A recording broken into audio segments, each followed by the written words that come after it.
IPL-ലെ ജീവൻ മരണ പോരാട്ടത്തിൽ സൺറൈസേഴ്സ് ഹൈദരാബാദ് സ്വന്തം തട്ടകത്തിൽ വൻ ബാറ്റിംഗ് തകർച്ച. ടോസ് നഷ്ടപ്പെട്ട് ബാറ്റിംഗിന് അയക്കപ്പെട്ട പാറ്റ് കമ്മിൻസിന്റെ ഓറഞ്ച് ആർമി പവർ പ്ലേയിൽ തന്നെ തകർന്നടിയുകയായിരുന്നു. റൺമഴ കാണാനെത്തിയ ആരാധകരെ നിരാശപ്പെടുത്തി SRHന്റെ മുൻനിര വരിവരിയായാണ് ക്രീസ് വിട്ടത്.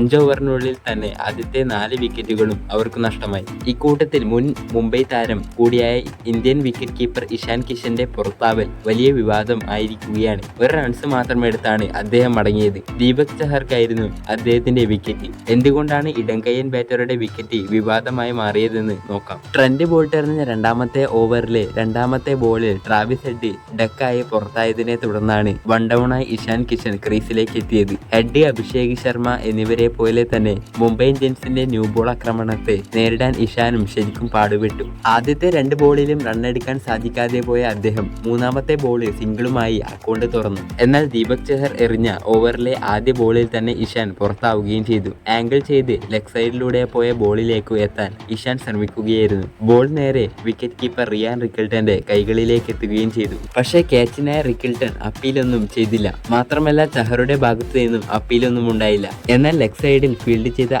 നായകൻ ഹർദിക് പാണ്ഡ്യ അർദ്ധമനസ്സോടെ ക്യാച്ചല്ലേ എന്നും ചഹറിനോട് കൈ ഉയർത്തി ചോദിക്കുകയും ചെയ്തു. പിന്നാലെ ചഹർ വെറുതെ ഒന്ന് അപ്പീൽ ചെയ്തതോടെ അമ്പയർ ഔട്ട് വിധിക്കുകയും ചെയ്തു. എന്നാൽ അമ്പയറുടെ ഈ തീരുമാനത്തിന് മുൻപ് തന്നെ ഇഷാൻ സ്വയം ക്രീസ് വിട്ടിരുന്നു. അത് ഔട്ട് തന്നെയാണെന്ന് ഉറപ്പിച്ചായിരുന്നു ഇഷാൻ ഇത് ചെയ്തത്. പക്ഷേ അല്പസമയത്തിനു ശേഷം റീപ്ലേ വന്നതോടെ ബാറ്റിലോ പാഡിലോ ടച്ചില്ലായിരുന്നുവെന്ന് അൾട്രാ എച്ചിൽ കാണിക്കുകയായിരുന്നു. ഡ്രസ്സിംഗ് റൂമിലിരുന്ന് ഇത് കണ്ട ഇഷാൻ നിരാശയിൽ കരയുന്നതായും സ്വയം പഴിക്കുന്നതായും കാണാമായിരുന്നു.